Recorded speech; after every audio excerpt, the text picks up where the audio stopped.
Okay, this is the PS62A power supply from my Topcon slit lamp microscope, and the bulb was illuminating intermittently off and on, and I noticed an unusual smell coming from the power supply. So I popped the power supply off the slit lamp table and looked there, and you can see that's burnt right there. I don't know what's under there. I'm going to take that board off and look. It wouldn't surprise me if it's a couple of capacitors that are crapped out. So I got the circuit board out of the power supply, and I can see that these capacitors are split.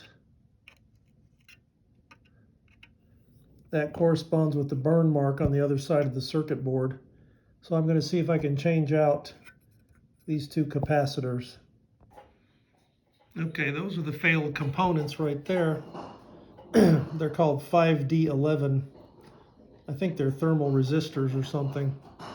I also saw them specified as inrush current limiters.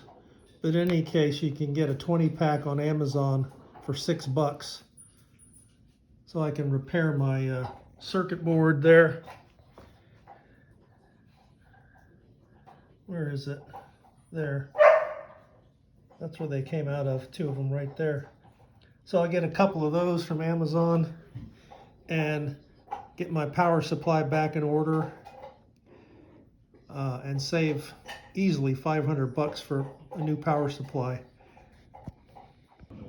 Okay, so these things I thought were capacitors are actually some kind of thermistor. And I got some new ones from Amazon to replace the old ones and soldered them in there. I'll just cut those leads off and put a little more goo there and reassemble this power supply and see if my Topcon slit lamp comes back into action. Okay, so there's the thermal goo. I got this stuff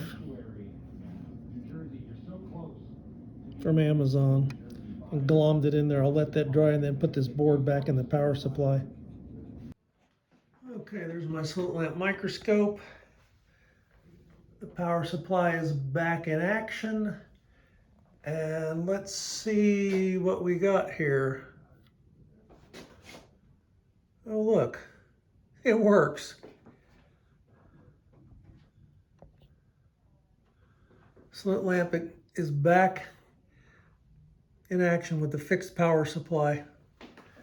So if your power supply craps out, you have any DIY skills at all, see if you can fix it.